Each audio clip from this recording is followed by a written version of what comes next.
What is going on, live streamers? My name is Nick, and today I'm going to be answering the most common questions that I get about live streaming as it relates to YouTube. So if you are live streaming to YouTube, or you're considering live streaming to YouTube, or you have a YouTube channel where you might occasionally live stream, or you live stream all the time, this stream is going to shed tons of light into the backside, so to speak, of live streaming, because there's a lot of myths out there about, what live streams can do to your YouTube channel. There's a lot of misinformation out there about live streaming. And because of that, today we are going to, what's the phrase? Is it get down to brass tacks? I think it is. I think that's the phrase. I don't know. I can't remember. But anyway, I hope everybody's having a fantastic day. And we are just going to jump right into it. But I do want to let you know, if you are joining this live right now, we are going to be doing Q&A here just in a little bit once I get through the actual content of this stream. But if you are watching this on the replay, we are going to put timestamps down here as well.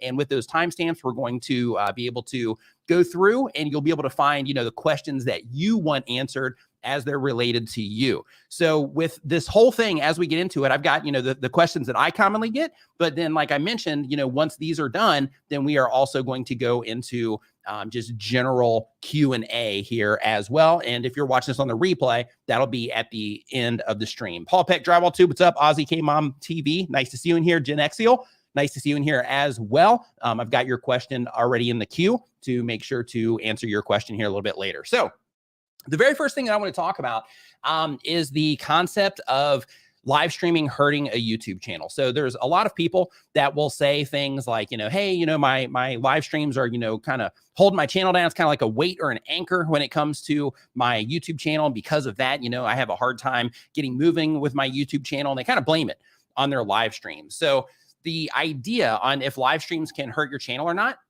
just to be clear, yes, they can, and no, they can't. So here's the idea, okay?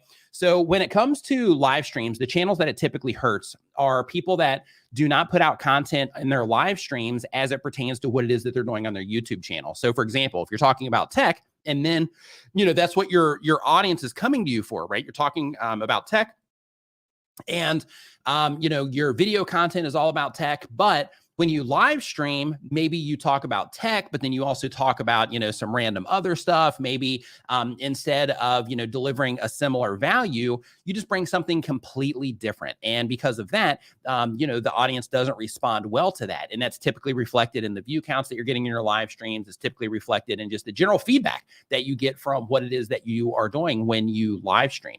So the right way to live stream on your YouTube channel is to think about the value that you bring to the people that are already interacting with your content. The reason this is important is because when you're live streaming, you're doing it for one of two reasons. One, to connect with your community. Two, you're doing it to grow the channel. Of course, there's other things too, like making money and that sort of thing. But in terms of at the core, right, it's typically those things. So because of that, it's really important to make sure that if somebody's coming into your YouTube channel for a specific value, like let's say, for example, we have Paul Peck Drywall Tube. He's in the house right now.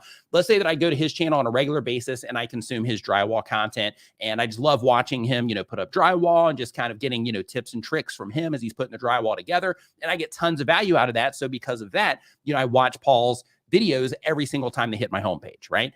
Now, if Paul were to start live streaming, I would expect Paul to give me information based around drywall, based around, construction, based around, all things that I come to his YouTube channel for. Now, if Paul starts talking, a little bit about some other things, no problem at all, as long as the core of the live stream is focused on the thing that I typically go to the channel for, right? That's the idea. Now, when it comes to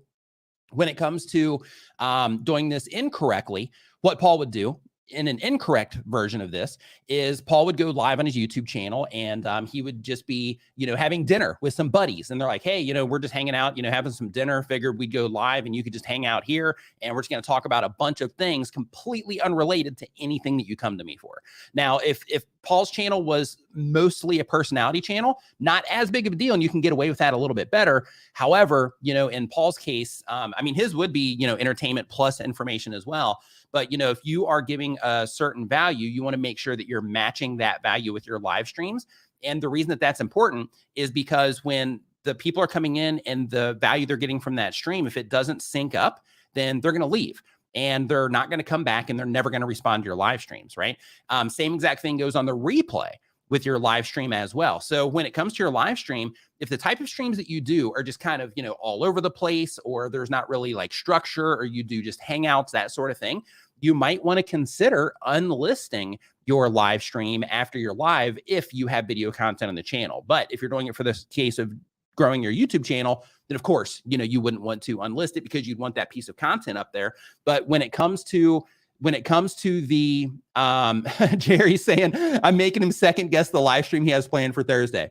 Do it. Just make sure that it's in alignment with the other content that you make on your channel, right? Because the cool thing about live streams, as we all know, is they are that great opportunity to, kind of peel back the curtain, so to speak, and just communicate to our audience in the most authentic way possible, because we can't edit these, right? Like once we are live and we're doing our thing, like it's just live. So, they get us, right? So because of that, it's really important just to make sure that you're just keeping all of that stuff in alignment. So again, just to recap that for people that are just coming in, if you are live streaming on your YouTube channel, you're fine as long as it is the same value that your viewers are coming to you from that you're giving in the live stream, right? Structure them that way. Make sure that you're thinking, if you are doing it for the sake of growing your channel, make sure that you are thinking of the replay value, and make sure that you're adding a hook at the beginning of your live streams when they first start to grab attention, that sort of thing.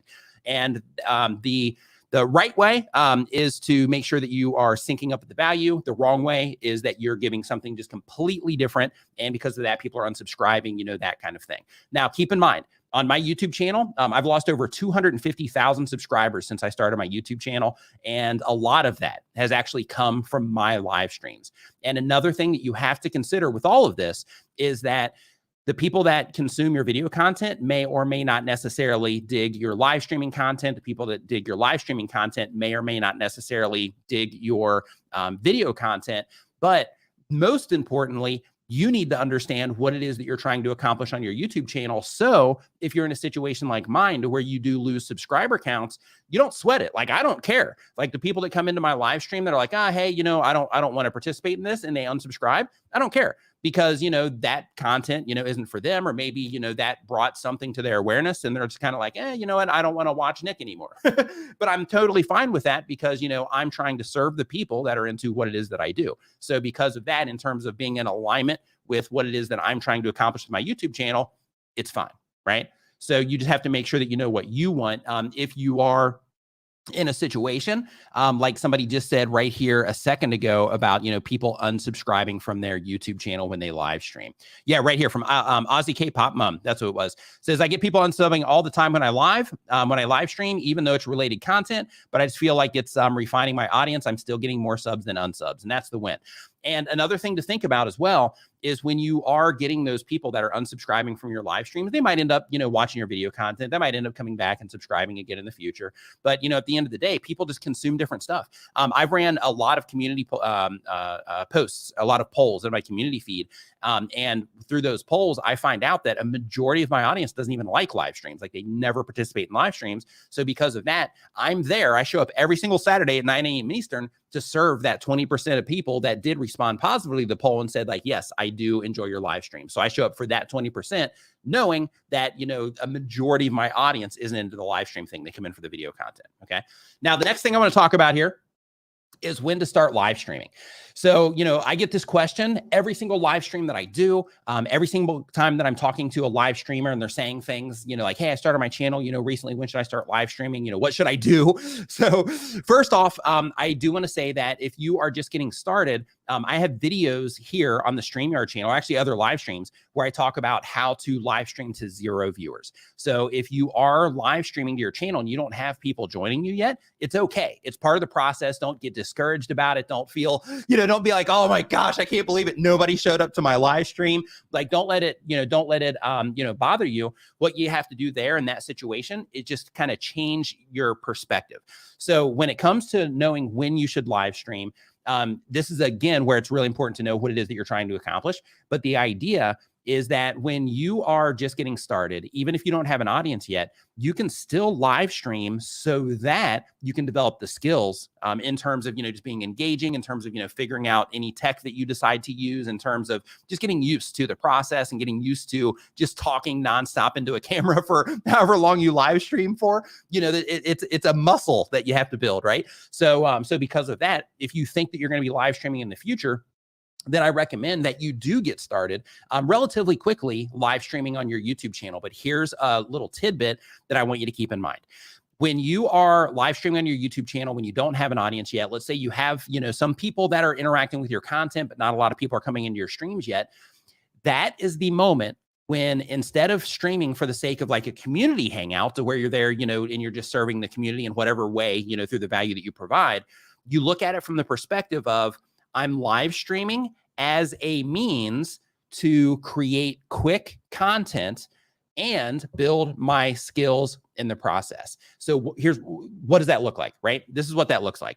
So instead of streaming for like an hour on your YouTube channel, which a lot of people might do, instead of streaming for an hour, 2 hours, 3 hours on your YouTube channel, what you want to think of is, okay, instead of spending all of that time live streaming to people that, where nobody's even showing up. And also, when you have those longer live streams, you're also putting yourself at risk of people clicking into the live stream because your thumbnail's good, your title's good, they come into the stream, but then once they're in there, they realize, hey, this thing's an hour long. I don't even know who this person is, and I'm clicking into this live stream. I'm committing to like an hour of this, right? So because of that, I recommend that you actually do shorter live streams, do like 15 minutes, 20 minutes, and do them from the perspective of, I'm making a live piece of content, but I'm actually really going to get the return value on this on the replay. So I'm intentionally making it a shorter live stream for the sake of making a live piece of content structured in a way, just like I would with a piece of video content, to hook a viewer, build up exactly the problem that they're having or whatever it is that you're doing with your type of content, and then take them into the content itself and then close the content down. And in that case, you can even use Streamyard for adding like an end screen as an example to your live stream, so that everything about it, you can have a lower third in there, to where, as your live stream is going on, you can have a little lower third pop up. Like, for example, just to show you, because I know, some of you are here from the Streamyard channel, some of you are here from, me sharing this out. So, just how I have this thing that pops up down here for my podcast, you can do the same exact thing to where, it's like your name, whatever, to where, it's kind of levels up the whole experience to where, as you're producing it and as you're doing the live stream, it actually feels just kind of like a really loose piece of video content because you're doing all that stuff. And you can use that same option inside of Streamyard to be able to add like an end screen to your live stream at the very end. So the idea with that is you're just making a short piece of content, but you're doing it live so that you can get more content out there faster, so that you can just practice live streaming, get used to doing this whole thing. That's the idea. So because of that, when you are starting your YouTube channel, I would live stream as soon as you feel comfortable enough to say, you know what, today is the day. I'm going to give it a shot. That's when you should start live streaming, because there's tons of value that can come from live streaming. There's tons of benefits that can come from live streaming. The amount of watch time that you can generate from live streams is pretty substantial if you can get people into your live streams, participating. But either way it goes, if you have people participating or not, that's still content that you're putting out there, still watch time that you're accumulating if you're trying to get into the partner program or something like that. Andrew Can, my man, what's up, dude? Hope you're doing awesome. So the next thing, what's up, Doug? Hope you're doing great too, man. Hope that we got some buddies hanging out in here. Love it. Insane McLean, man, it's been a while. Hope that you're doing awesome. So the next question here is like, what equipment do I need when it comes to live streaming, right? Because a lot of people are like, I would love to stream, but then they see my stuff and they're like, hey, you got all these like different camera shots and you're using all this like hardware and stuff. Like, what's going on? What do I need? Do I have to get all that stuff, or can I just get started? When it comes to your live streams, I recommend that you get started with whatever you have. And the reason for that is, like I mentioned before, is so that you can build that muscle through actually streaming, right? So you can stream on your phone if you would like. You can use Streamyard to stream directly in, from your phone. And with that, just as a heads up, because this is a third-party piece of software, you can actually bypass some of YouTube's mobile live streaming restrictions with that, just as a heads up. But in addition to that, I mean, it's not a restriction, like they allow that, so you're not breaking any rules or anything. But in addition to that, start with either your phone or a webcam and like Streamyard, for example, because then that way, what you're doing is you are just setting it up, right? All you need is one webcam and you need a microphone or some way to get your audio into your computer. That can be, through like a sound card or through like a small audio interface or something like that. The entire setup, webcam and a small audio interface, if you don't have one already, will cost you just a little bit over $100. So that would be, just a bare bones, like a like a Focusrite, what's it called? Like a Solo or a two. I think it's a Scarlett Solo, I believe is what it's called. But anyway, I've got one here. So maybe if you ask me later in the stream, I can just get it and show it to you if you are curious about which one. But the idea is to just grab, a small interface just so you can plug in a microphone to it, or you can get a USB microphone and then you can bypass an interface all the way around. With that, you can get something like a Blue Yeti microphone. You can find those on Amazon for, I think, around like $120 or $150 as well. But with those, you remove another piece of hardware. So then in that case, all you have is your camera and then a Blue Yeti microphone and then your computer, and then you can push your stream out.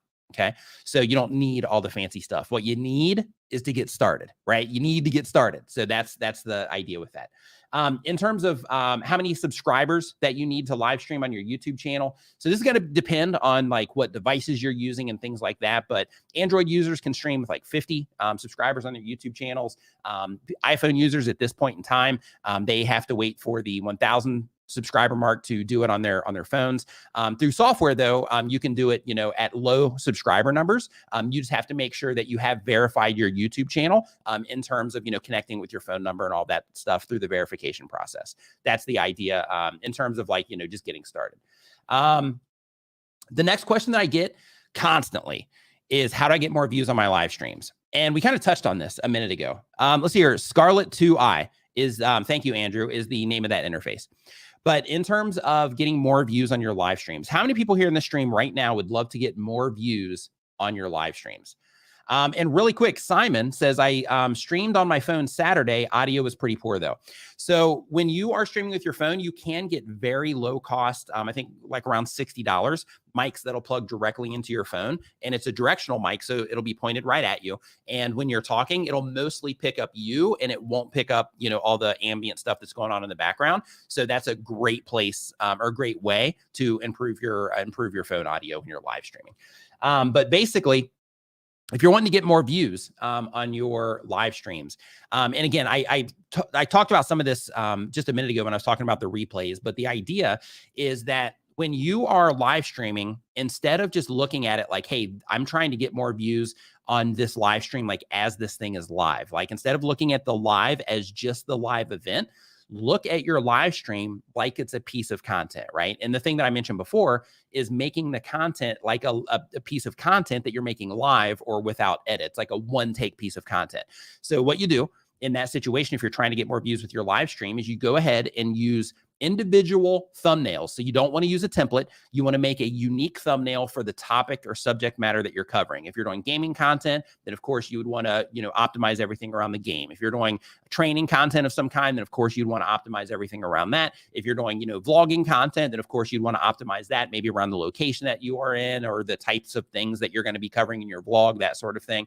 But the idea is to package up your live stream in terms of the topic that you're going to be talking about or the thing that you're going to be taking people through, the thumbnail, the thing that's going to grab their attention and help them, identify that live stream is for them. And then, of course, the title, which will push them over the edge or get them to commit. So to unpack that. So when it comes to the topic, all you have to do there is you have to think, okay, for the people that are interacting with my content or the people that I want to interact with my content, what do I need to make topically for those people to think, oh yeah, this is something that I'm interested in, right? This comes down to knowing your audience, which is a really important part of growing a YouTube channel. But then when it goes down to the thumbnail, the next thing you got to think about if you're trying to get more views on your live streams, because most of those views in that case will end up coming on the replay. So because of that, when it comes to your thumbnails, you have to think to yourself, okay, how am I going to put this thumbnail together in a way to help the people that are going to see my live stream or my live stream replay show up on their YouTube homepage or being recommended next to another video or in their mobile feed? How am I going to grab their attention with my thumbnail in a way that helps them identify that this content is something that they might care about? And the approach that you want to take with this is, let's say, for example, the example that I always give, because it just makes it crystal clear, is this. even if I'm talking about baseball, let's say my live stream is about baseball. Let's say I'm talking about, a game that just happened, or let's say that I'm talking about a game coming up, or let's say I'm doing, something about the character, or not the characters, but the players in baseball, right? Then in that particular case, I could do a thumbnail where I'm just kind of like this, right? I could do a thumbnail to where I'm focused more on baseball imagery.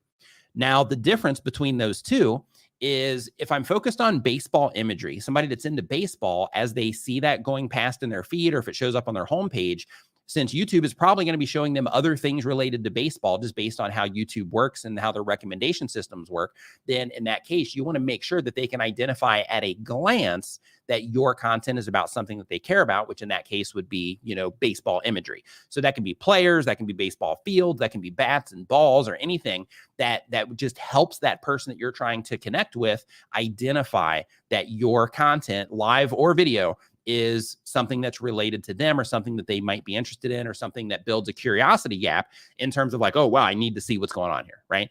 So then that's what you do with the thumbnail, right? So it's not just about, hey, I'm just going to show me here, right? I'm not going to just show me here, in my office, even though I'm talking about baseball in this office. Instead, I'm showing imagery of baseball so that they can identify at a glance. And this is where you win on YouTube, so that they can identify at a glance that my content is something that they care about. Okay.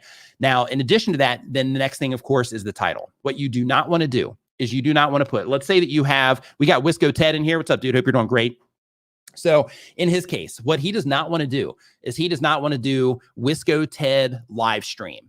Wisco Ted live stream, October 20, whatever today is, October 26th, I think. So if it's like, Wisco Ted live stream, October 26th, that doesn't mean anything to a majority of people. So because of that, the better win in that situation, the better way to frame that title is whatever the subject matter is that he's going to be talking about. So in that particular case, instead of the whole thing being about him and like what it is, it's actually focused on the things that he's going to be talking about, or the thing that he thinks is going to, grab that viewer's attention, which also is part of the thumbnail, but then also make them be like, oh yeah, I want to come in and do this. So as an example, I've been experimenting on my channel with doing I used to do just like my face with just a big Nimmin live logo. And that was effective because, as my channel grew and all that, people, got familiar with me, and then they got familiar with the show because I've been religious about it, so to speak, for years now. But in addition to that, what I've recently done is I started changing it to learn about YouTube. So it still has my face in there. So it still accomplishes that. I still put my logo on there. But right now it says, learn about YouTube. And I increased my click-through rate by 1% by doing that. So because of that, it's really important just to make sure that whatever it is that you're doing, that you can just express that through your thumbnail and title in a way that's going to help people, connect with it. It's going to help them grab, it's going to grab their attention. But then, of course, with the title, actually pull them through to what it is that you're doing. Same exact thing goes with the title as well. And I changed this up a long time ago. But, I used to do that thing where I was like, Nimmin Live, and then I put the date on it or whatever.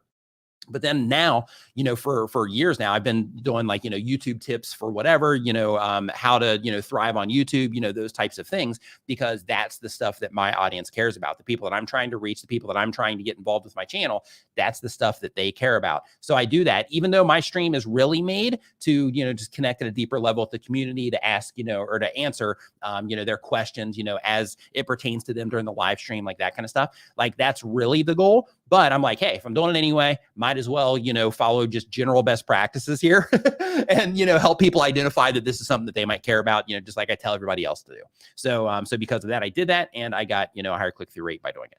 Now, the next thing, of course, is, okay, Nick, so I'm live streaming. Let's say I'm getting started, with live streaming. I know now that it doesn't hurt the channel as long as I do it properly. I know I don't need all this fancy equipment to get started. I know, how to, optimize it, after the fact and before I go live in order to, bring attention to it for the people that I'm trying to reach.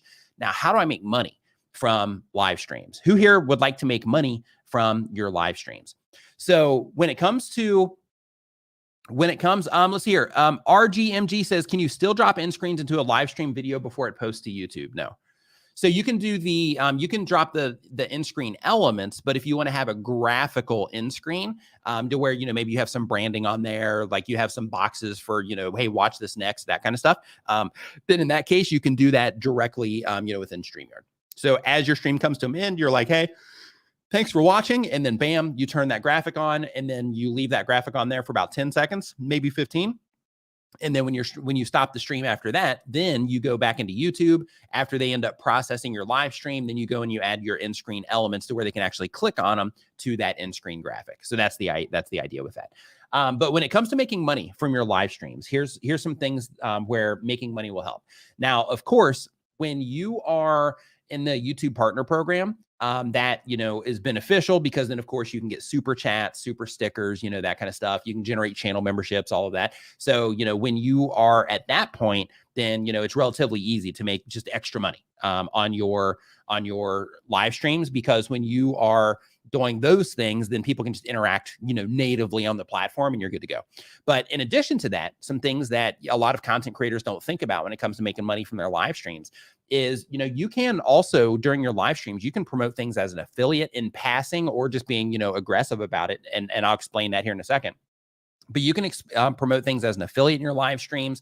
You can create a merchandise store, for those of you that aren't familiar with the merch version of that. But basically, when you are creating a merch store, the idea there is, a lot of people think that you have to, be in the partner program, that you have to have, a certain subscriber count so that you can have the merch shelf under your live stream on YouTube, but that's not the case. You can actually put a direct link to your merch store down in your video description, and just throughout your live stream, just let people know that you have links in the description. I actually have a graphic that I put on mine from time to time when I mention things in my live streams or whatever, to let people know that I have that information, down in the description. So you can see it right there on the screen right now.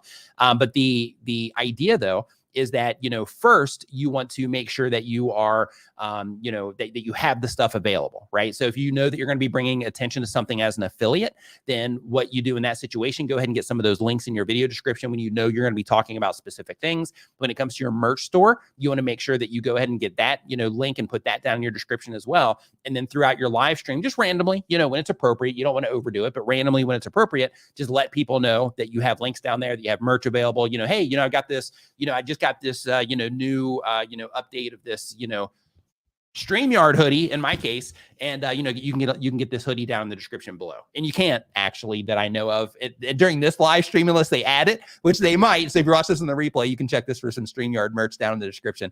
But in addition to that, you also have things like, buy me a coffee that you can use. You can use Patreon.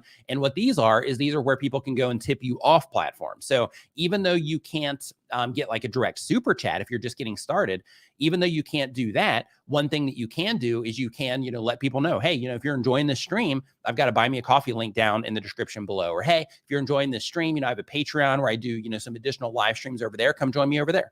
And the idea is that you just have these things available and you put them down in your video description, so that you just continue to spread awareness of those things over time through your live streaming content. And then once you get monetized on YouTube, then of course you can really focus in on, the monetization there. But, even before you're monetized, you can do these types of things in order to drive revenue from your live streams. Now, if you're a marketer, because I know, we're on the Streamyard channel here, we're not, on my channel. So if you're a marketer or a business owner of some kind, you can use the same exact thing to bring awareness to your own products, to your, to the services that you offer, through your business, that you can use it in that way as well. So another thing to keep in mind on that front is, I mentioned before, the aggressive and the non-aggressive affiliate marketing when it comes to your live stream. So what I mean by that is, the non-aggressive way would be to where, like, let's say that I was talking about something, let's say that I was, just talking about whatever it is that I did on my channel,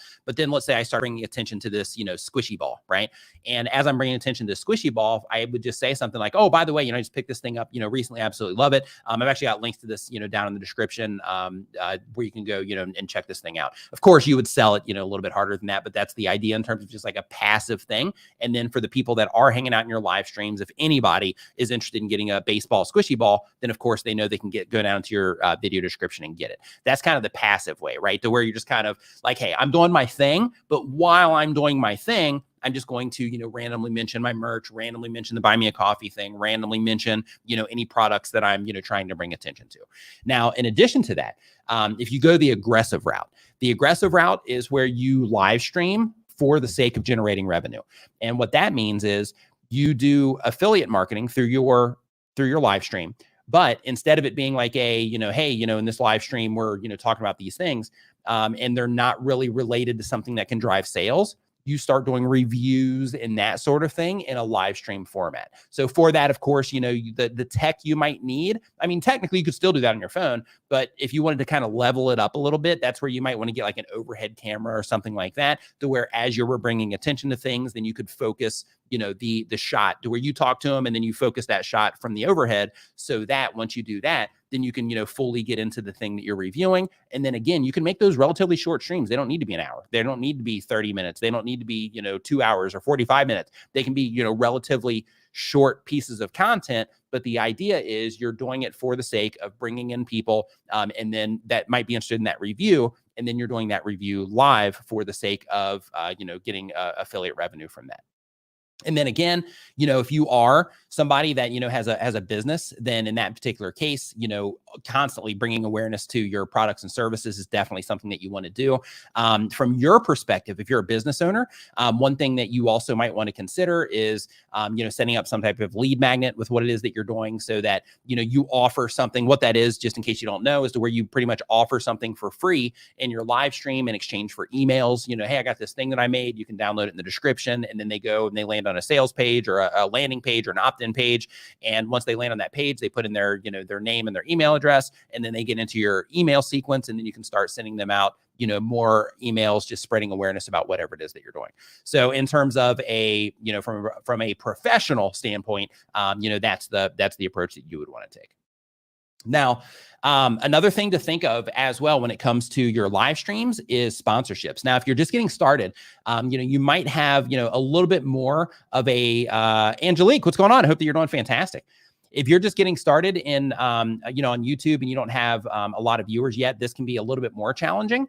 You can do it, but the mindset that you need to pull it off, like if you're if you're new to all this like online stuff in terms of like live streaming and marketing and driving people into specific things, then in that case it might be a little bit more difficult for you, but you can do it, you can figure it out. But the idea is to reach out to companies that you think would also be a good fit. So like how we were talking about before with the affiliate stuff, to where you could do, like dedicated reviews in order to increase your revenue.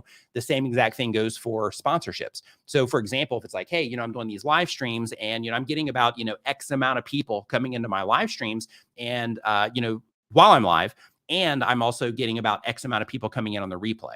And because of that, I would love to work with you in some way to feature, some of your products. And by doing that, then you open up the door to possibly getting, sponsorships with your live streams as well. So, one of the first live streaming sponsorships that I personally got was with TubeBuddy. And that was cool because, all I did in that particular point was, just spread awareness about TubeBuddy, which I was already doing because it's a great tool. But basically with that, I was just spreading awareness about it. Plus I got to keep my affiliate commission when people got that. Plus they gave me money on top of it. And with that, all I did was reached out and I said, hey, because, I was already selling stuff as an affiliate. I already knew them through that. So because of that, I was like, hey, I'm starting a live show to where we're going to actually make it into a show instead of it just being like, just a normal, just kind of hangout. And this was back when my brother and I actually made Nimmin live. We've got like a studio for it and all that. But at that point in time, I reached out to them. I was like, hey, I'm going to shop around for some sponsorships. And since you guys, already see, what I can drive in terms of sales and all that, is this something that you would be interested in? And right away, they responded right away. And then we, came to an agreement. So, and they've been a sponsor ever since. So, because of that, just reaching out when you can. And keep in mind, my channel was, doing well at that point in time. I think I might have had, I already had over 100,000 subscribers on my channel at that particular point in time. But you can do that with much less subscribers as well. I just wasn't aggressive with it. Let's see here. So next up on our list, when it comes to making money from live streams, is you can also, as part of the sponsorship thing, and this is something, if you're making like industry content, like let's say you're like a mortgage person or a real estate person, something like that, then in that case, you can also do paid spots, which is another thing that people do from time to time in their live streams as well. Some people will do it to where it's like, hey, they come on and they interview like people for the sake of, just the interview so they can make content. But then there's the other side. Once you do start getting, some traction on your YouTube channel and you start growing that influence, so to speak, then at that point in time, you can actually if people are hitting you up like, hey, could I come on your live stream? You could actually start charging people at that point in time as well for like appearances and things like that. But for that, that's not something that you would do necessarily if you're just getting started, but that's definitely something that you could do, once you get some traction, once you get your influence up on whatever platform it is that you're streaming to. So in terms of the questions, the main questions that I get asked on live streaming, those are the first ones. So what we're going to do now is I'm actually going to jump into Q&A. And with Q&A, I've already got one question kind of queued up here. And what I would like you to do is if you have questions about, live streaming and just, how it pertains to YouTube and what it is that you're trying to do, definitely go ahead and drop your question in here. Make sure that you put a Q in front of your question so I know it's for me and not just a side conversation happening in the chat. And then we're going to start going through your questions. But our first question that we have here is actually from the Gen Xeal. Says, I've been multi-streaming every Monday for almost 6 months. Views and likes are consistent, but low and flat long term. Should I focus on production value, content ideas, or other in order to spur growth? So one thing that you can see when it comes to your live streams is you can see how long people hang out. So you can see about how much watch time you're getting per user as they come in and they interact with your content. So because of that, if you notice people are sticking around for, like 5 minutes and they're not really sticking around much longer than that, especially on the replay, then in that case, think to yourself like, okay, do I need to stream for an hour or do I need to stream for 30 minutes? Maybe I can just stream for a shorter amount of time. And the win with that, let me explain why that's important. The win with that when it comes to YouTube is you have that shorter live stream. And if people typically watch that live stream for a higher percentage, you're getting that watch time, but you're also getting that higher percentage viewed, which in YouTube's eyes, their system interprets that as people are enjoying this content because they're watching it, for a higher, like they're watching this thing almost to completion, right? So because of that, it looks good in the eyes of YouTube. And as long as you can get people to click on it and you can continue to get people to have that experience of watching it for a high percentage, then what will happen is YouTube can start recommending that content more to other people that they think are a good candidate for that content. So it ends up creating a position for you to where it allows possible growth compared to just like a long, flat, consistent thing, right? That's the idea. So if you do notice like, hey, people are coming in, they're sticking around for, 20 minutes or they're sticking around for 30 minutes, same exact thing goes, where you can kind of push it out from there and be like, okay, then instead of an hour, let's do like 20 or 30 minutes because that's how long people are hanging out for. And just kind of, customize your live stream to that. Now, I know in some cases, like I know for gamers, people that are doing training content where you take people through a very specific, regiment of content, then in that particular case, you might be in a situation where you have to live stream for a longer period of time. But even with that, just think like, is there a way that I can do this shorter for the sake of getting that percentage viewed higher? And the reason that you want to do that again is because that will help you in terms of YouTube showing your content to more people because you're showing YouTube that people enjoy a majority of your content when they come in and watch it. So hopefully that helped you there, Gen Xeal. So let's see here. So next up we have, let's see here. If you want to live stream to YouTube more casually, should you start a second channel? I recommend it. I recommend it unless you're a personality channel. And if you're like, you might be thinking, Brandon, you might be like, okay, what's a personality channel? What do you mean? So the difference is that when you are sharing like information or you're giving a very specific value, a lot of times people will come in for that value. And the way that you can start noticing like, hey, are people coming in here for my personality? Are they coming in here, just because they love what I do, or they coming in here just for that specific value, is make a piece of content that's a little bit off of what you normally do to where it's more about you and your thoughts about things, your opinions, that sort of stuff. See how people respond to that compared to just the normal value content that you provide. And if they respond very well to that, then you can get away with casual live streams a little bit easier compared to somebody else that the people come there strictly for the value, which is mostly me. Like my content, like people, enjoy my personality and how I do stuff. But, in terms of just through experimentation over time, I've discovered that, people really come to me for the value. And when I go off of that value, then, people just don't respond as well. So because of that, just a normal hangout stream isn't necessarily something that I would do on my YouTube channel because I know that. In your particular case, do some experiments like that through a handful of videos and see if you can identify if people are coming for you, if they're coming for the value, that's external of you. And if they're coming for that value, then in that case, then I wouldn't do a casual hangout. I would do it on a second channel. And if they're coming, for the personality side, then in that case, that kind of opens the door. So where you can be really flexible with a lot of the stuff that you do on your YouTube channel. Let's see here. As we keep on going down here through this list, we have, okay, going for the next one. How to starve a master. Oh, so good. Okay, let's see here. Your camera quality is perfect. What camera and lens are you using right now? So the cameras that I'm using right now, this one is a Sony A5100 5100 with a Sigma 16 millimeter 1.4 lens on it.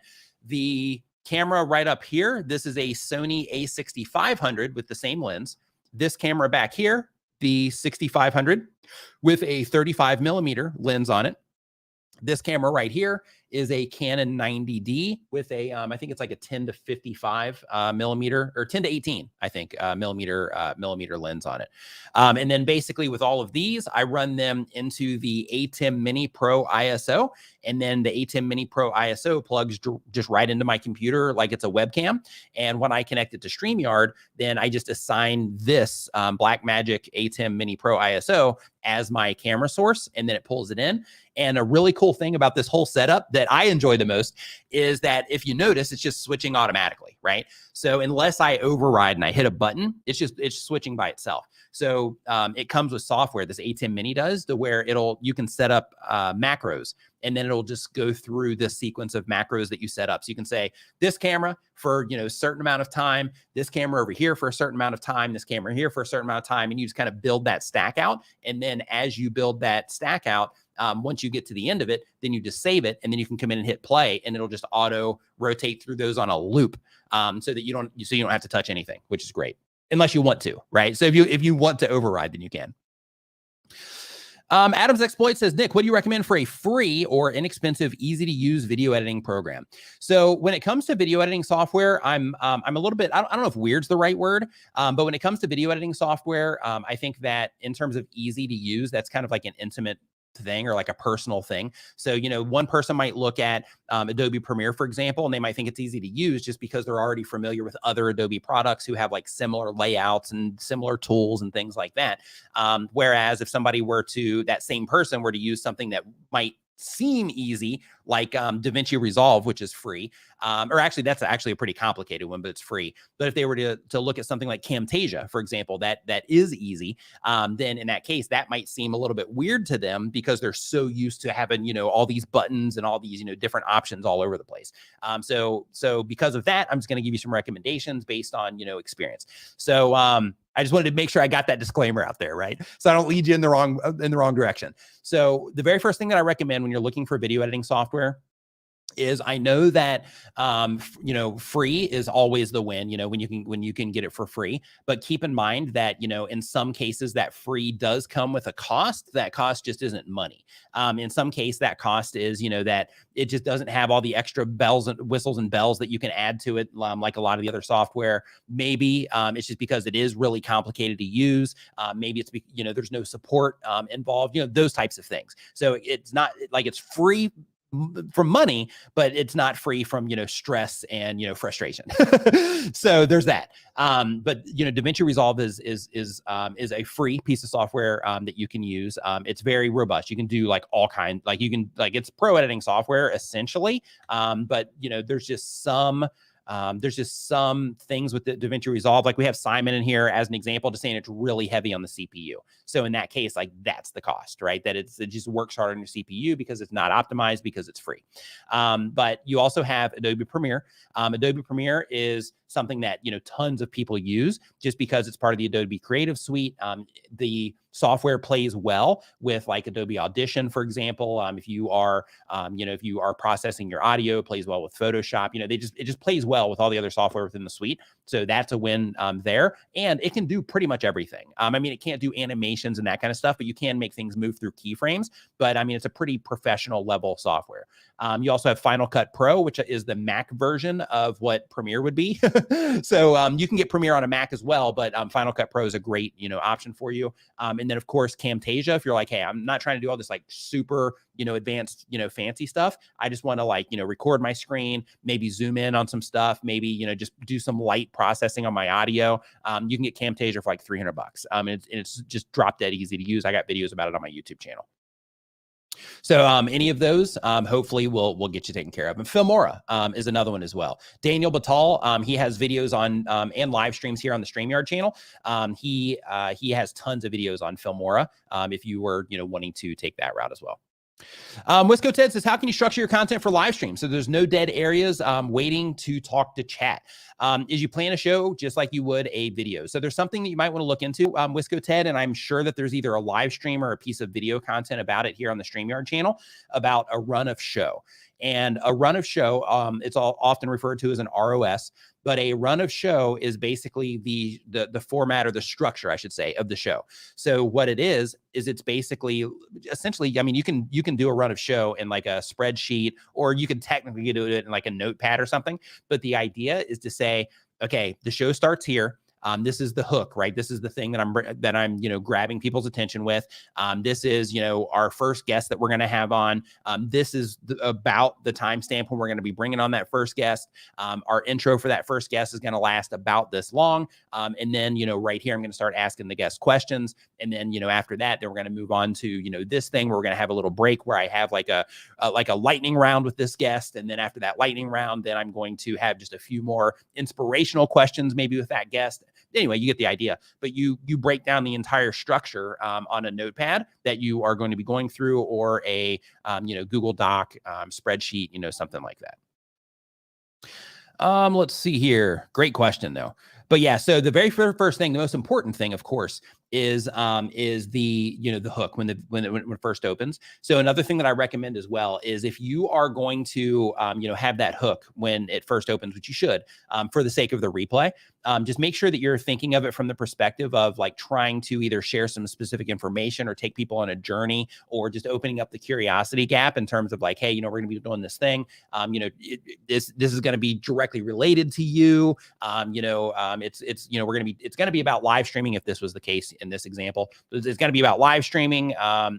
But anyway, you get the idea, to where basically you just kind of, lead them into like what it is that's going to be going on before you get into it. So you create that commitment or that interest at the very beginning of your live stream or video. That's the most important part. And then from there, keep in mind with live streams, another thing too, just for people that haven't live streamed yet, is that when it comes to live streams, people are really tolerant because tech goes down all the time. Like audio will cut out. Something will happen with the camera. There'll be flickers in the camera. Sometimes there'll be a problem with the streaming platform. All kinds of things happen when you're live streaming, and people are typically tolerant of it. As well as the tech, you also have the guest. I can't tell you how many times I've been in a live stream and I've just completely lost my train of thought, like zeroed out. Like I'm sitting there and I'm like, going through all these questions and I'm interacting with the chat and energy's high and everything. And then just zero it out. So one thing that I recommend that you do in a situation like that is have something that I call a fallback. With me, this stuff happens, in my brains because I've been doing it for so long. But initially, when I was live streaming, I had fallbacks, and those fallbacks are things that you can divert to. So in my case, it would be like an article, something about YouTube, or maybe a specific thing in analytics, or just some notes on things that I can talk about if I go blank. And those notes were to where, like, if I'm talking, I'm doing my thing, and I just completely lose my train of thought, I would say, just be honest, right? I'd be like, oh, you know what? I completely lost my train of thought. But anyway, YouTube just, released this information talking about blah, blah, blah.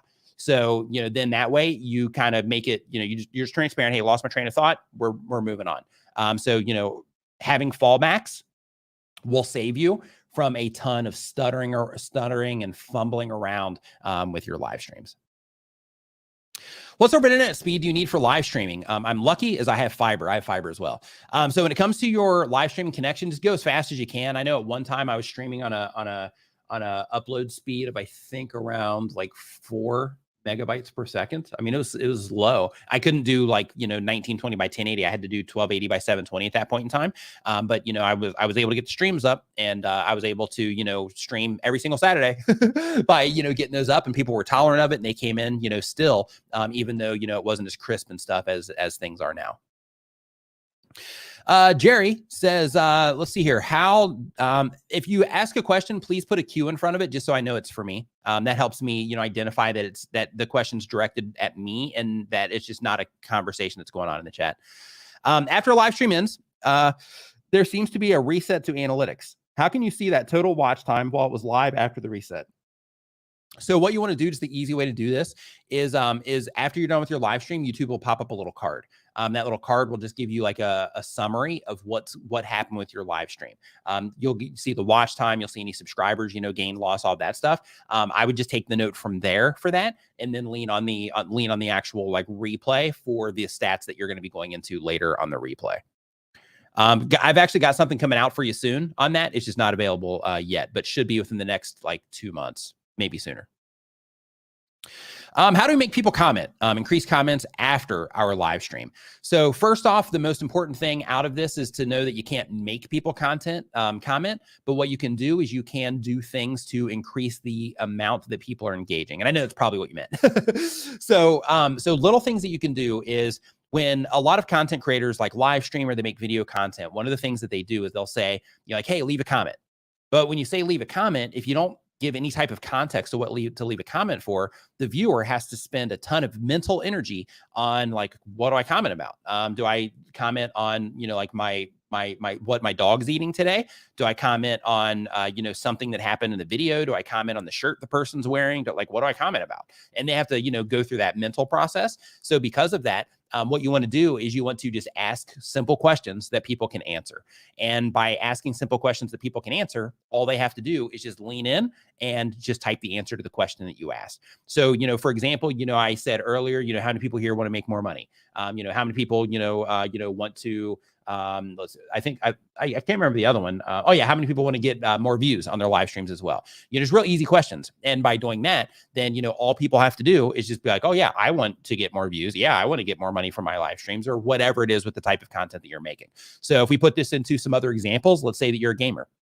In that particular case, hey, let me know if you've ever, beat this level, or the fastest time that you've made it through this level, or let me know, if there's any secret, stuff that about this area that I didn't uncover, let me know in the comments so I can check it out next time, like that type of thing. So basically you lead people along with something that they can easily answer. And keep in mind, some people will, some people won't. But the idea is just to drop those seeds in there so that it gives people the opportunity to engage when they might not otherwise have been thinking about engaging.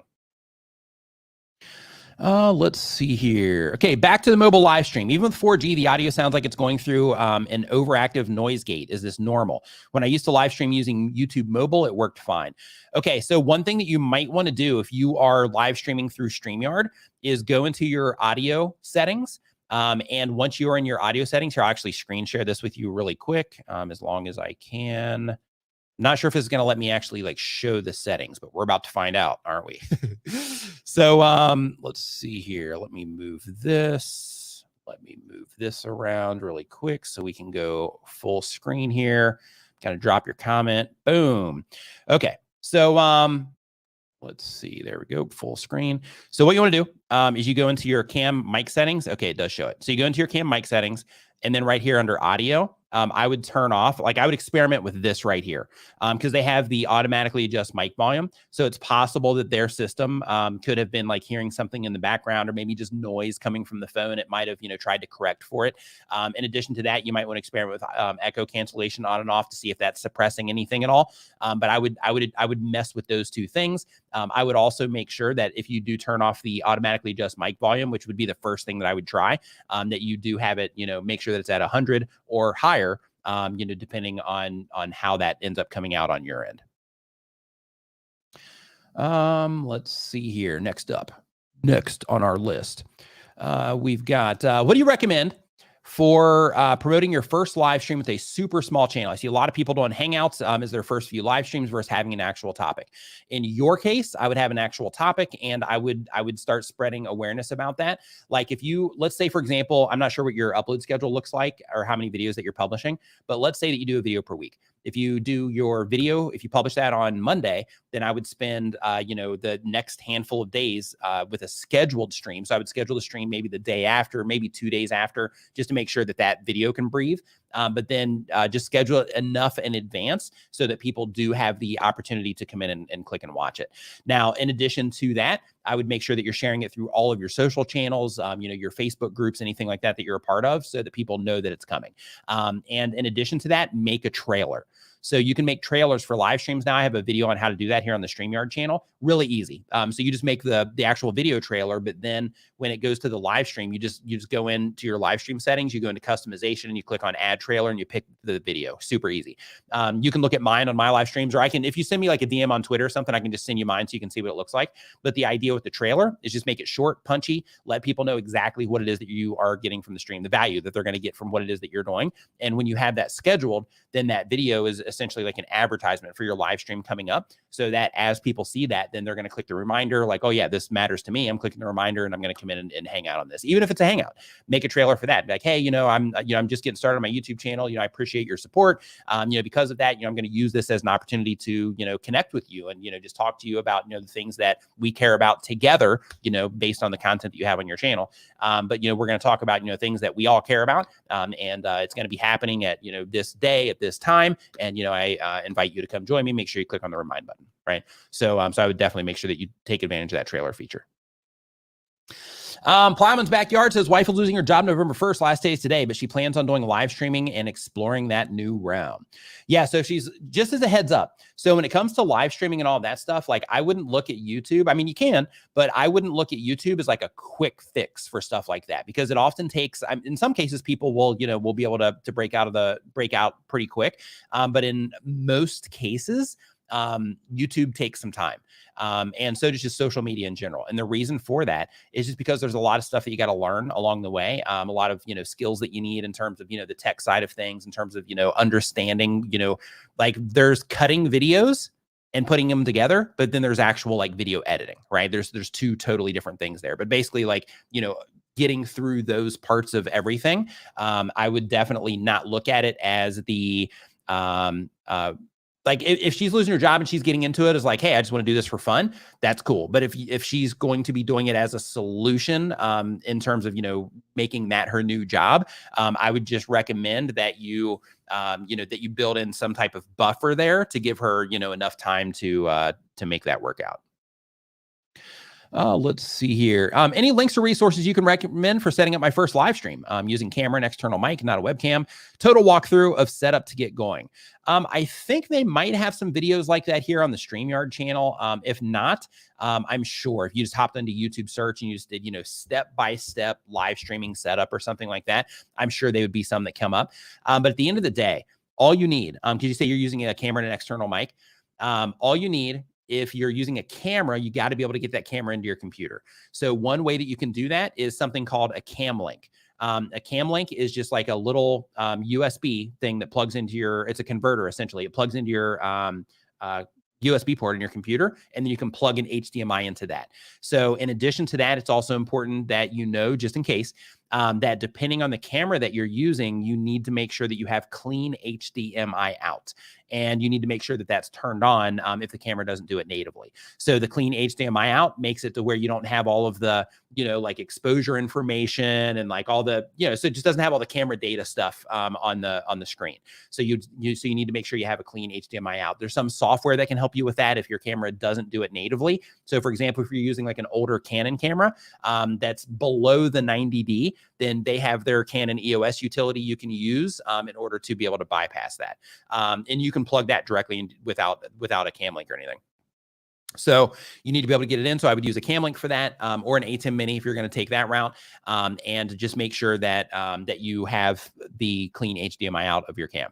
In addition to that, I would pick up like a Blue Yeti, just because that's USB. Just plugs right into your computer. And then from there, just use StreamYard to actually, do your stream itself, just because it's the easiest thing that you'll find to be able to do it. And it's super reliable as well. So if your tech ends up messing up, it'll actually hold your stream open in the cloud for you until you can get back to it. So, so because of that, I would just use that hardware that I mentioned. And then I would use StreamYard just to make it easy for you. Thank you. Thank you very much. Abby-tastic, what's up, man? Hope that you are doing great. Nice to see you in here as well. Let's see here. Yeah, if you are on an Android device, you can do that. If you use third-party apps, you can also do that as well. So yeah, it's not a problem at all. So here, hey Nick, what internet speed do you need? Okay, we did that one already. Could you share links to your setup? So with my setup, if you go to my YouTube channel and you go to my recent live stream replays, there'll be actually, if you just go to, I think it's like Amazon, hold on, Amazon.com/Nick Nimmin, I think. Oh no, Amazon.com/shop/Nick Nimmin. Then you'll get to see, you know, all the different stuff that I use to make videos and live streams. Let's see here. Oh, and just as a disclaimer, because I am on the Streamyard channel here, that is, you know, if you do go there and you buy something, that will give me an affiliate commission. If you do go there and buy something, got to get that disclaimers out there. Got to play safe, right? Got to play by the rules. Streamyard seems to create a unique YouTube stream key for each event.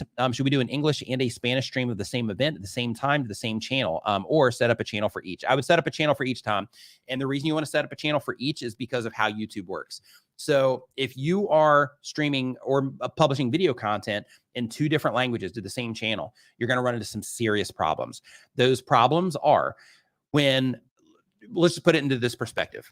If I subscribe to your YouTube channel based on the English language content, the next video that I see on my homepage, because I really I watched a few of those videos and YouTube identifies that, hey, Nick really enjoys Tom's content. So because of that, they're going to dig into your archive of content and they're going to start trying to show me some more of your content because I've already had such a great response with it. So what's going to happen is I'm going to click on one of those pieces of content and it's going to be in another language. And then I'm going to be like, oh, wait a minute. I thought this was, oh, I guess not. I'm going to unsubscribe and I'm out of there. And then I probably wouldn't click on anything again. So the idea is, and it happens at scale. That's why I'm sharing like that example. So the idea is, one, you want to make it to where every video on your YouTube channel can be consumed by your audience. Okay. So whoever it is that you're targeting, in your case, you know, a specific language, you want to make sure that if somebody comes into your content that speaks English, that every video that they get is in English. If it's Spanish, that every video that they get is in Spanish. So because of that, I would separate them into 2 different channels. In addition to just that human response causes YouTube, the system, to also respond in a certain way as well. So one of the wonderful things about YouTube is that once they identify who a good candidate is for your content based on the people that are interacting with it and the positive response that those people are having, then what happens is their system starts looking for other people on the platform that have never seen your content before, or that have seen it in the past, that, you know, that they think would be a good candidate based on how those people use YouTube and based on the content that those people respond to on YouTube. So what happens is when you are putting both of those languages on the same channel, then you're diluting that strength of YouTube of understanding who it is that your content is intended for. So because of that, I really strongly recommend that you put it onto 2 different channels. With that said, I've got some great news for you. So YouTube right now is testing. This is a very small test that they're doing right now, but they're actually testing to where people are going to be able to upload different audio files. So for example, if you have a video in English, then you'll be able to upload an audio file in Spanish. And then when you upload that audio file in Spanish, then people are going to be able to select it from like a drop down and actually listen to it in Spanish, which is pretty awesome. But in terms of live streaming, then, you know, that's a totally different beast, because then you got to catch them while they're live, right? So as somebody's coming in, this is another thing to think about is, you know, when somebody subscribes to your YouTube channel, you know, they were in a live stream with your English content and they loved it. And they're like, oh, I'm going to come in and participate in every live stream that happens.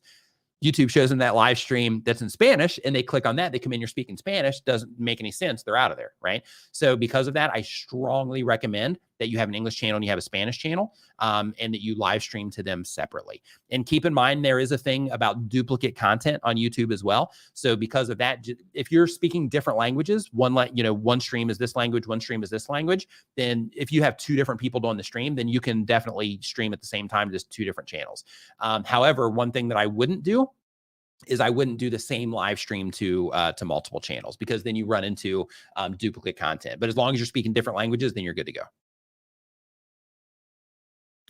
Let's see here. Great questions. Yeah, keep these questions coming. These are fantastic. Does a RAID setup with 2 SSDs help performance? That's more about like your hard drives and storage. So with with RAID setups, it's more about protecting your data than it is like overall performance. So what it is that you're doing there is you're actually just creating like backups. So for example, like if you have like a RAID setup with 2 SSDs, what's happening is that, when you're writing to one SSD, it's copying that to the other SSD. So if one of them fails, then you have the backup as the other one. That's the idea with the RAIDs. Let's see here as we keep on trucking. I have shoulder surgery in the new year. Hey, good luck with your shoulder surgery. I hope it goes well for you. I'm just starting. Should I create content? I'm slowly putting it out and really dig my teeth in while I'm home for 2 months, or go all in while I'm off. I would go ahead and get started. And the reason that you should get started, like I'm a big fan. Hey, Chantel, hope you're doing great. I'm a huge fan of starting right now. And the reason for that is because, just like if you were to play an instrument, just like if you were to start playing a sport, YouTube has things that you got to learn. They have, their best practices. They have the things you're allowed to do, things you're not allowed to do. They have, just how the system works, like the upload process, the live streaming process, and all of that. So I recommend that you get started now, because most likely, in most cases, it takes people a little bit of time to get some traction. So if you get started now, then you're shortening that time to actually get traction. You're going ahead and you're getting some experience before you have that surgery and you're off for that 2 months, so that you're kind of practicing before you get the opportunity to go all in. So because of that, I would start now. Like I would like right now, like go now, like as soon as you possibly can, get started. Let's see here. Looking for the cues here. I'm a small YouTuber with who specifically asked for live streaming. My question is my PIN verification. I did 4 times now, manually PIN troubleshooter. Still, my payment is pending, yet my ad verification is completed. Okay, so what you need to do is if you go to Google and you type in AdSense community forums, then you can do this with AdSense and you can do it with YouTube. It's going to take you to the community forums around either YouTube or AdSense. And I would do it in the AdSense one. But basically go there and make a post, let them know, the problem that you're having, and then somebody should reply to that or get in touch with you directly to help you through that process. Tube Spanner, Danielle in the house. What's up? Hope you're doing awesome. Nice to see you in here. Says, it depends on the type of RAID setup. Okay, so then my understanding of RAID is incorrect. I thought it was simply just backup, but according to her, she says that that I guess it can help with performance. That's good. So, Christmas on Crestline says, how can you motivate super chats during a live? Some folks use an audible motivator like a cowbell or a similar item, but what's another way to motivate supers? So value is a great way. So one of the things that I do is I just answer questions, and I do it for free. And if people super chat, that's cool. If they don't, that's cool too. But basically what happens is the super chats get prioritized. So, it would be disrespectful of me if somebody's, giving, if they're putting skin in the game, for me to just ignore them and, not, prioritize them in some way. So because of that, anybody can get their questions answered for free during my live streams. But when they super chat, then that just moves them to the top of the line. As soon as people realize that, when they really need a question answered, then they'll super chat. In addition to that, people will come in and they'll drop, random super chats for, like thanking for information and stuff like that. But you can absolutely use those audible monitors. You can do, things where it's like, hey, it's been a while since we had a super chat, come on, let's get that cash register ringing, like whatever you want to do. But I would just make sure you attach value to it, because in my opinion, and of course, I might be biased on this, but in my opinion, like with super chats, like in my opinion, I think that super chats should come in when you're giving value to people, a specific value to people. I know that a lot of content creators, especially like huge content creators, when they go live, they'll have, like thousands and thousands of people on their streams. Super chats are just, coming in, and they'll have those buttons they hit, things like that. But, one thing to keep in mind is if you're streaming to, 100 people or 1,000 people, there's a huge difference between those numbers and the ability to get people to act. So if you're streaming to 100 people, ringing a bell might not necessarily motivate that many people. But, if you scale that out 10 times, then in that case, that might. So, because of that, I would also just keep in mind, how many people you have in the stream and, the value that you're providing. So, one thing that you can do as well is, one of the things that that I used to do on mine is if I was trying to get more super chats, if I was experimenting with something, is I would say a lot, hey, just as a reminder, if you're just joining the stream, I'm doing this for free, but if you do have, a question that you really want answered, I do prioritize the super chats. So, so if you want your question answered, like, for sure, then, then you can drop a super chat for it. And by doing that by itself, I was getting more super chats. So, it's about, how you, kind of set the whole thing up. And of course, how many people you have in your stream is another part of that. Let's see here. As we keep on going through, looking for those cues. Okay, is there any possible solutions to have my payment? Okay, yeah, we already answered yours. Okay, my niche has a few really big channels. What are some ways to get their subscribers to my channel? Make content that's better than theirs. That's it. Make content that's better than theirs, or content that competes with theirs. Because at the end of the day, and first, you want their viewers, not their subscribers. What you ultimately want is you want YouTube to identify that people respond to your content as well as they respond to that channel's content. And then it won't take the system long. Like if you're making content that people are responding to in terms of the watch time, their subscribe rate, how much they're liking the videos, how much they're commenting, how much they're sharing it, how much they're making it to the end of your video and clicking on your end screens, watching more of your content and then more of your content. Like if you can do that, and you can do that at a high level, then what happens is YouTube will start detecting, hey, when people, when we show this on the homepage, we can expect a decent amount of watch time per impression for this particular, channel or this particular video. And when they start identifying that your channel can hold up to the same results or similar results that the bigger channels are getting, then they'll start suggesting your content to their audiences based on, what they're watching, what they're not watching, the topics they're choosing to watch and all of that. So the best thing that you can do for yourself is make excellent content. Make sure you're in your analytics all the time, looking at your audience retention reports and seeing exactly where people are leaving, seeing the areas in your audience retention reports where people are in your videos, where people are sticking around, so that you can do more of the stuff where people are sticking around, less of the stuff that's causing people to leave. Also be very strategic about how you're linking videos together. And the reason that's important is because, like I mentioned a second ago, when people are watching one of your videos and they make it to the end, you want them to click on your end screens. You want them to go watch another piece of content. So that's an excellent signal to YouTube that people are really digging your content. So because of that, work on that part. And then of course, your ability to get people to click at a similar rate or competitive rate with those bigger channels that you're talking about. Those are the things that you have to get into place. And once you get those into place, then YouTube will start suggesting your content to some of their viewers. And the more that you can get those people to respond at a high rate, the more YouTube is going to suggest you to more of their viewers. Let's see here. MGTV, thank you. I appreciate the kind words. I love live streaming. I'm actually considering doing like another live stream or two throughout the week. Maybe one over on my Nimmin Extra channel, and then maybe another one either on my main channel or just finding another place to do it, another platform possibly. But yeah, I love live streaming, and I like when I moved into this place, I was like, yeah, let's set it up and just try to do something a little bit cool, because everybody in my space, everybody that does the YouTube help stuff. Once we built our studio, then everybody started making studios. So I'm like, okay, well, like this isn't necessarily like a studio like we had, like we have over at the other place, but it's still, like let's see if I can make this as cool as possible. Let's hear Magic Flying Potato. What's up, man? Hope you're doing great. Says, after a live stream, what should I do with the video after the live is over? Let YouTube process it and keep it public, or should I enlist it and let it process? So if you are setting your live streams up in a way to where, you're hooking them on the way in, you're taking them through a process in your live stream and all that, then I would leave it up for the replay. If you are doing something where it's more of a hangout, then in that case, you can leave it up, but just keep in mind that the value somebody's going to get watching a hangout after the fact isn't as much, it's not as high, that value. It's not as valuable. That's the word I'm looking for. It's not as valuable as the people that are actually enjoying that content live.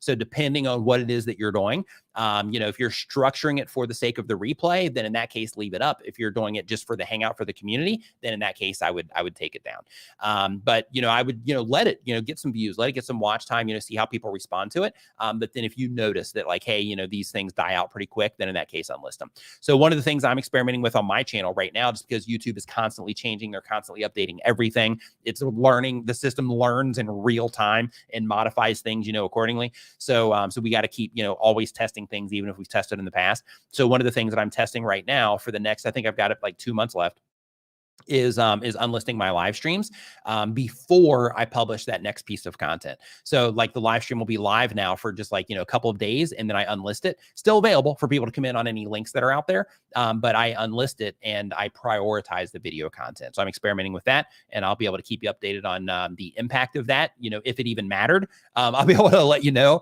that in about 60 days, give or take. So I started doing that at the beginning of this month. Moto Mining says it started Buy Me a Coffee account. I'm not sure anybody knows that I have it. I just put the links in the description. What's the least obnoxious way to get people to help out?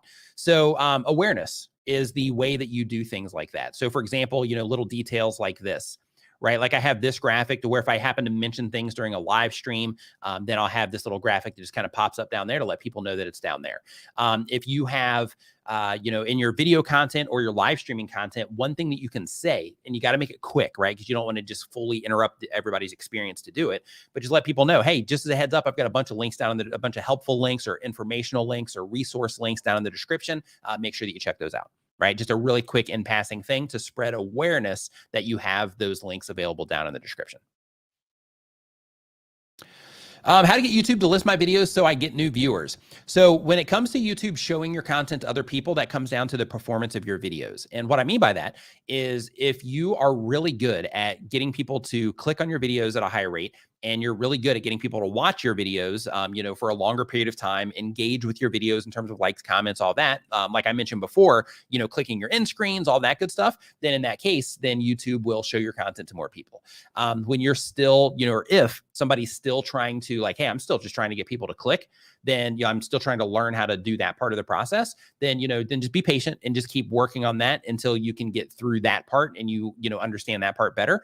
And then once you understand that part better, then of course, you're going to be getting more views on your videos in terms of like they clicked and they came in. So then you start getting more views on your videos. And then from that point, you're going to start getting more data on how more and more people are responding to your content, at scale. And then you start making modifications there based on what your audience retention reports tell you in terms of how people are responding to the content. But everything, just as a quick heads up, everything. It doesn't matter if it's YouTube search. It doesn't matter if it's the homepage. It doesn't matter if it's the recommendations in terms of the suggested videos. Like all the surfaces on YouTube, it's all performance based. So if it's a high performing piece of content, more people will see it. If it's not, then less people will see it. And of course, niches and all that stuff. Just general, the general demand for that type of content, that kind of stuff matters. But at the end of the day, like you have to develop that ability to understand your audience enough to be able to make content the topics that they care about, and to be able to make thumbnails that, that they'll be able to identify, and then make titles that will compel them to click. And then of course, deliver on all of that once they actually get into the video content. Jewelry, etc. says, what is more important? Quality video, good clarity in audio, video, decent editing, etc., or quantity, pushing out more videos per week? This is a great question because it's kind of like a puzzle, right? It's kind of like we're working on a Rubik's Cube here. And here's what I mean is, on YouTube, like I just mentioned, how everything is performance based.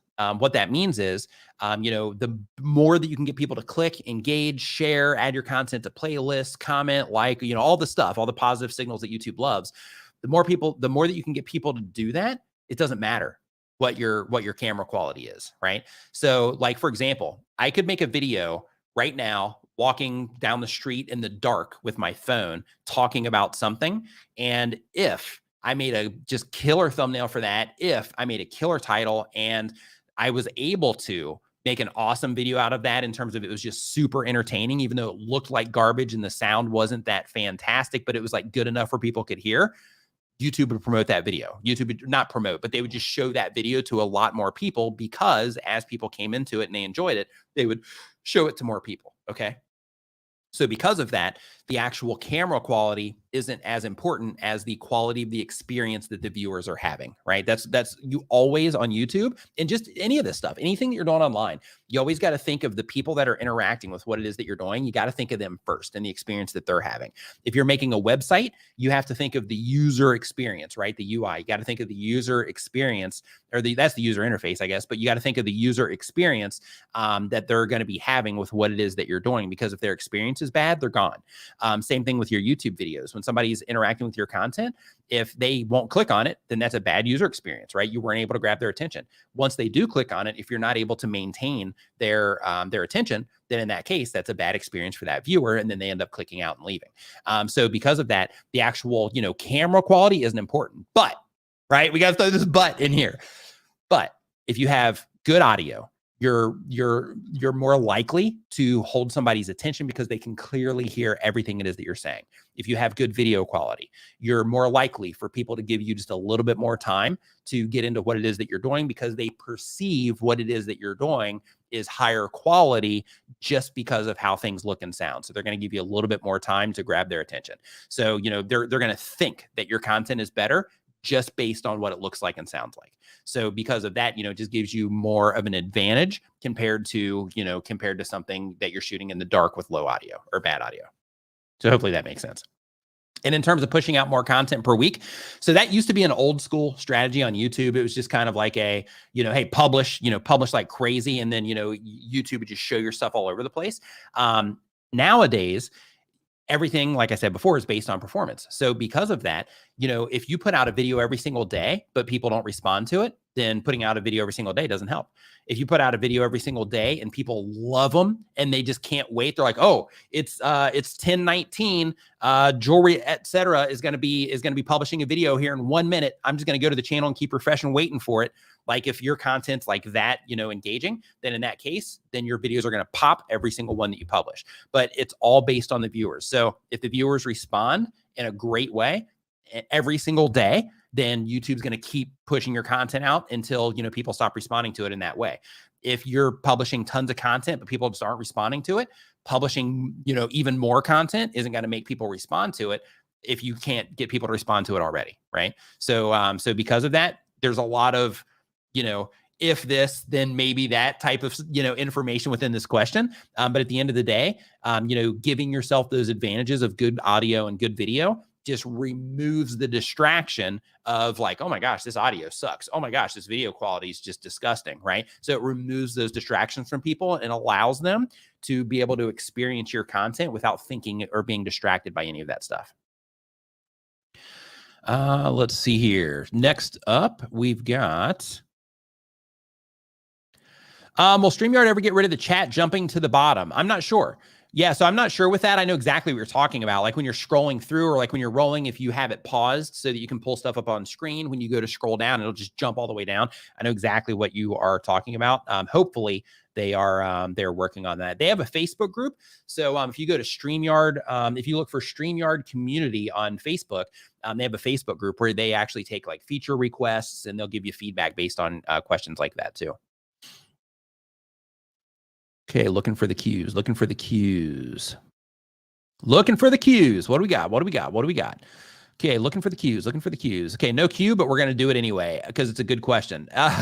Raz Happy Hour YouTube channel says, how important is the thumbnail? Should each broadcast thumbnail look alike except for the subject, or is random thumbnails with real people better?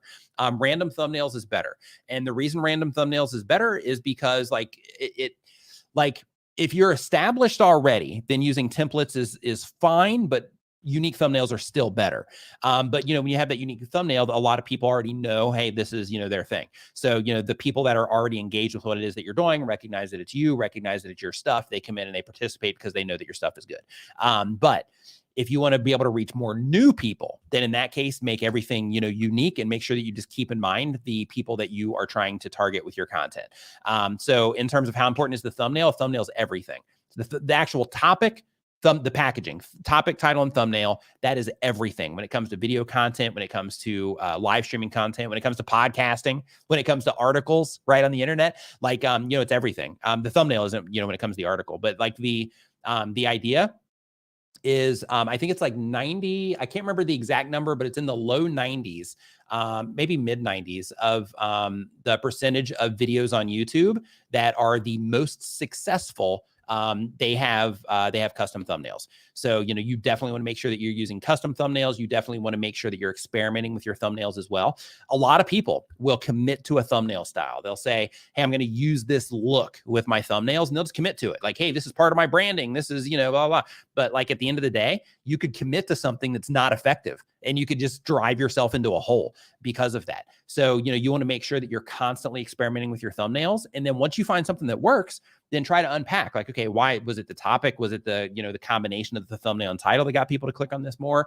Or was the thumbnail just that good? And then you want to start, keeping track of those thumbnails and titles and, the combinations that do well, so that you can start trying to uncover over time.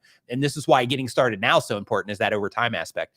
But you uncover over time the things that people typically respond to better on your channel compared to other things that you do. But yeah, thumbnail is critical. If they never click, then you're never gonna get the chance to be in front of that viewer. You're never going to get the chance to, show them the awesome video that you made or participate in the awesome live stream that you have. So yeah, your thumbnail, title, and topic, of course, is all the topic is expressed through your thumbnail and title. But the topic, title, and thumbnail are the most important things.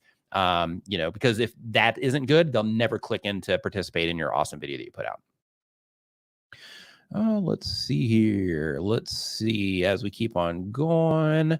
I'm not sure. I'm not sure how to do that. That's not something that I've had to do with the type of content that I make, so I'm not sure. There's a rumor going around that YouTube takes subs away if people don't watch or engage after subbing. True or false? That is false. And the reason that that's false is because you might interact with the channel today, and then you might not interact with that channel for like 2 more months. And then after that 2 months, they might recommend something and you might come back in, or, you might see something in your subscription feed and you're like, oh yeah, I haven't watched a video from them in a while. And you click on that and you go to watch. They absolutely do not. When they do, or not when they do, but when people unsubscribe, then they don't see your content in their subscription feed anymore. So, so that's an opportunity that YouTube is taking away if they were to delete, subscribers like that. Let's see here. As we keep on going, looking for those cues. Your thoughts on clickbait? Some people are dishonest. Absolutely they are. So my view on clickbait is this. There is clickbait, which is misleading, to where, you're just trying to get people to click. And then there's being compelling. And when it comes to being compelling, a lot of times from a lot of perspectives, that compelling side will kind of blur a line between clickbait. So, sometimes you can try to be so compelling that it's like, we're kind of getting right on the edge of this possibly being clickbait, but you got to pull it back just a little bit so that it's not. So clickbait is when you're just completely misleading people, but being compelling is a whole other thing. So what you want to think about is okay, I have to make sure that I can deliver on the promise of whatever I'm putting together with my title and thumbnail. And the reason this is important on YouTube is because back in 2012, YouTube switched to views being the thing that made the system, promote content or show more content. They changed it from that to watch time. And the reason for that, clickbait. So what happens is, if you have a clickbait title and thumbnail and people click on that, but then they immediately or very quickly abandon your video because you're not delivering on that promise that you told them essentially through your thumbnail and title, then YouTube identifies that through your audience retention as clickbait. And then because of that, they'll quickly stop showing your content to people. So what you ultimately want is you want to look at your packaging, topic, title, and thumbnail from the perspective of it being part of your hook, right? Like, I'm trying to grab people's attention with this, trying to pull them in with this. But then as soon as my video starts, I'm saying whatever it is that I'm saying, or showing whatever it is that I'm showing that supports whatever the expectation is that I created through the packaging of my video. So then that way, through your hook, you're confirming that they're in the right place, that you haven't misled them, and then you get into the actual content itself. Let's see here. How do premieres work, and should a small channel be using them to grow? So premieres are basically to where you make a piece of content, you upload it to your YouTube channel, and instead of just hitting publish, or instead of just scheduling it, you premiere it. And it's basically to where it makes your video a piece of live content for the duration of that video, so that you can interact with your audience. It's not necessarily something that you would use to grow. It's just something that you would do around content that maybe is special. So for example, I see that you do fishing content. So let's say that you had like hey, this is my first catch of the season, or this is the last this is my last video of the season or whatever it happens to be. So, we're going to make this one like a big event. And then, you promote that video all over your social media, and, you have it scheduled so that everybody can see that premiere. And then the idea is that when that goes live, you have a lot of people there that are just participating because they're like, hey, this is the last one, or, whatever reason it is that's special. That's what your premieres are made for. Let's see here. Let's see how the premieres work. We got that one taken care of. And are you streaming from OBS to Streamyard right now? What are the best settings for streaming on Streamyard? So I'm not. So basically, I'm going directly through Streamyard. So I have my ATEM Mini plugged into my computer, and then my ATEM Mini is the thing that's doing all the switching. Now, one thing that you might see is over here. You can't actually see it, but basically you see the on-air sign. So that on-air sign, on the other side of that, you'll see like a red keyboard over there. On the screen of that red keyboard, you'll see OBS running there, but that laptop over there is actually controlling through OBS the screen that's in the background. And the reason that I have it going through OBS is because it goes up to the projector that's shooting that image into the background, and then I control that here through my Stream Deck. And then I do fun stuff here. Like during my streams, I have like things, when people join my membership, when people, super chat, I've got those in here. I even have those in here as well, actually. Super chat.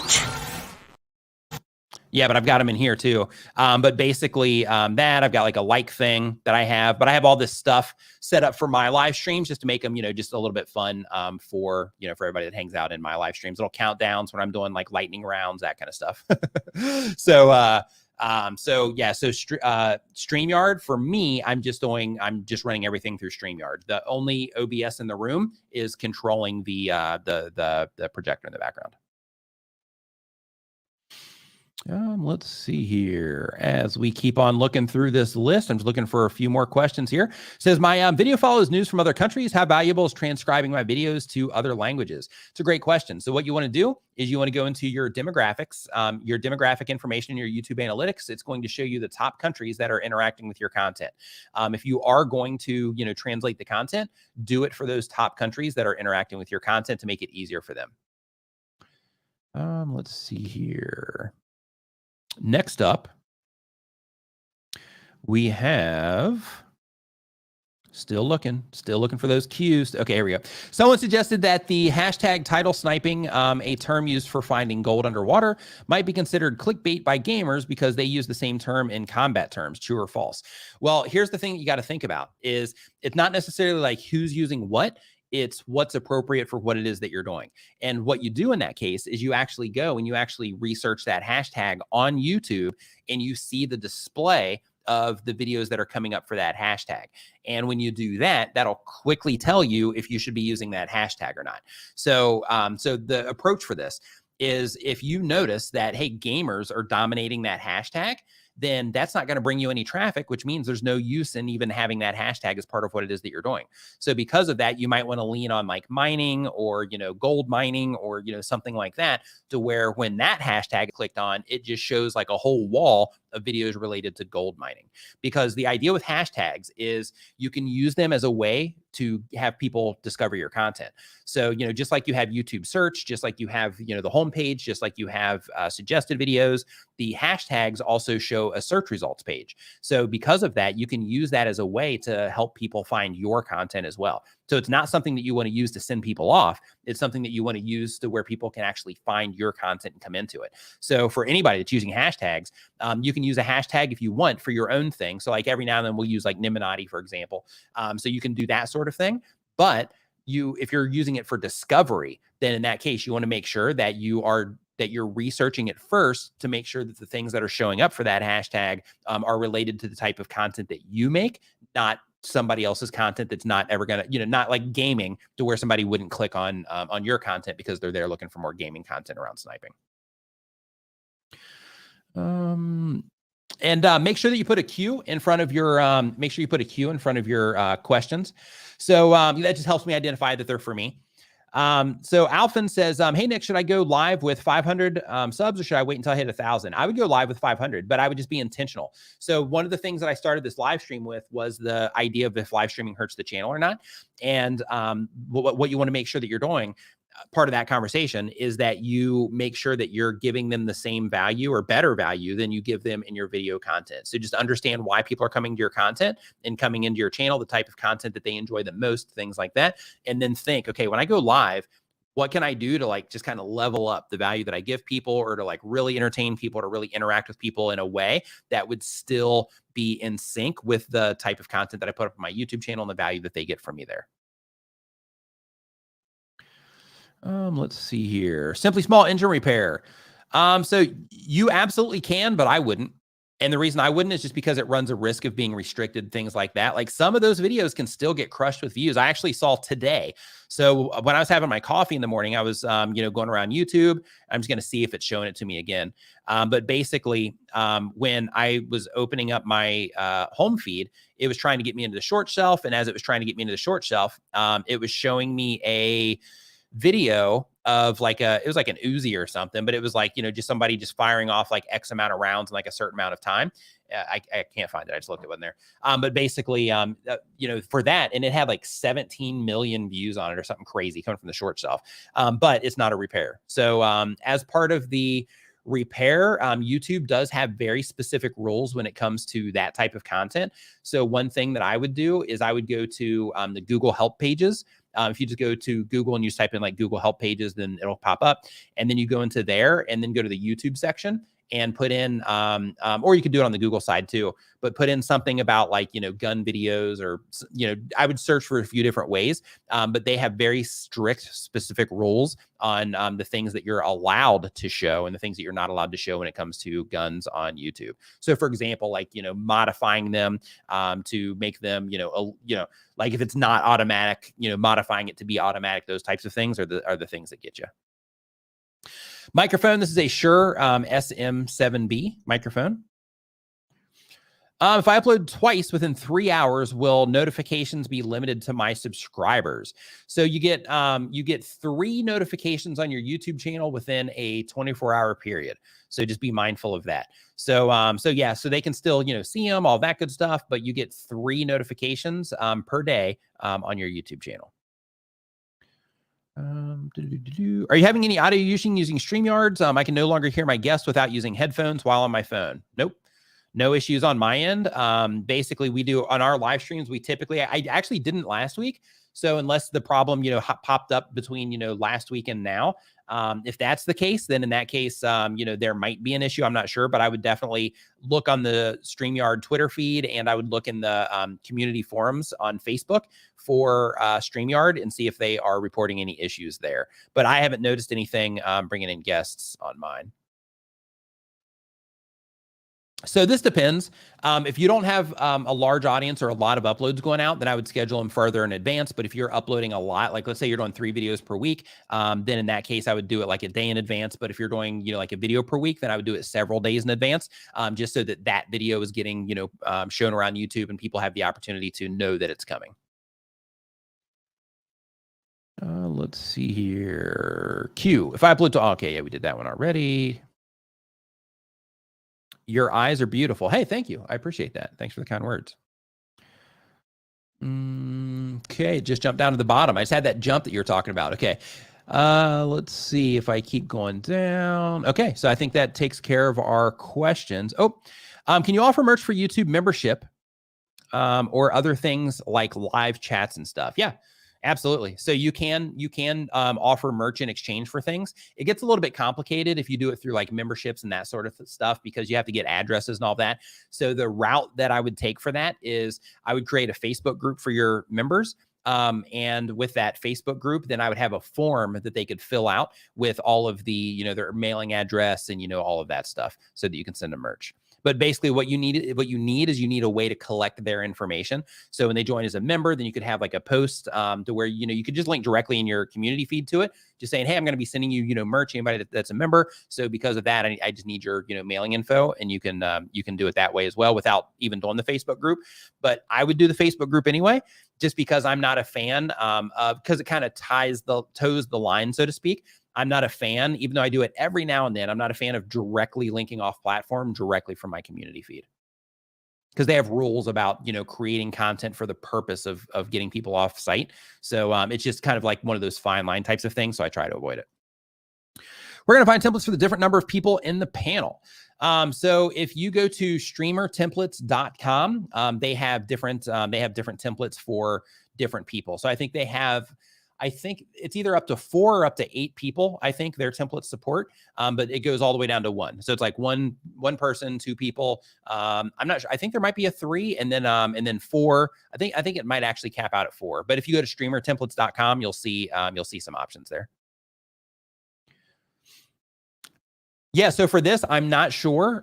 This is one that I would definitely ask inside, because I'm not sure on like the updates and things like that. They tell me once they come out. So on the things that are coming, I'm not really sure yet, or if it's like getting ready to come out. But like if it's on the way, I'm not sure. But I would definitely post that question in the Facebook group. If you just go to Facebook and you look for Streamyard community, you'll find their Facebook group there. And they take feature requests, all kinds of stuff. It's a great group. My live streams get 4 to 5 times more views than regular videos. Should I just live stream? Yep, I would. Unless if 4 to 5 times more views is like, 50 views versus 10 views, then in that case, I would still make video content. I would just learn to make the video content better and get people to respond to it better in terms of, better topics, better thumbnails and titles. But if it's like, I get, 25 views on, or I get 100 views on my video content, but I get 500 views on my live streams, then I would lean into live streams and do occasional video content.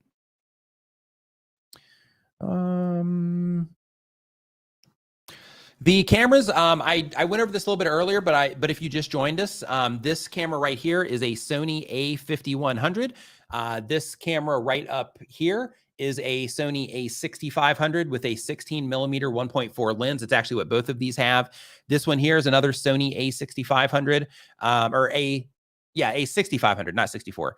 A6500 with a 35 millimeter lens. This one over here is a Canon 90D with a 10 to 18 millimeter lens on it. Okay. So I just want to thank everybody for hanging out on the stream today. I hope that you got value here. I do want to let you know there are other videos on the Streamyard YouTube channel and other live streams that will help you with what it is that you're doing on YouTube. For those of you watching on the replay, we'll put a link to it somewhere right here on the screen. And if you are, participating in this live stream right now, then I recommend that you just hit the Streamyard channel, and I have a playlist there about stream or about live streaming specifically to YouTube. So make sure that you watch some of that content if you are streaming over to YouTube, because some of it will help you from to keep your channel from getting deleted. Some of it will help you learn how to get more views on what it is that you're doing. Some of it's about like workflow and that kind of stuff. But definitely check out that playlist. So thank you everybody so much for hanging out. And I will see you next month, the last Tuesday of every month here on the Streamyard channel. Have an awesome rest of your week, and I'll see you next time.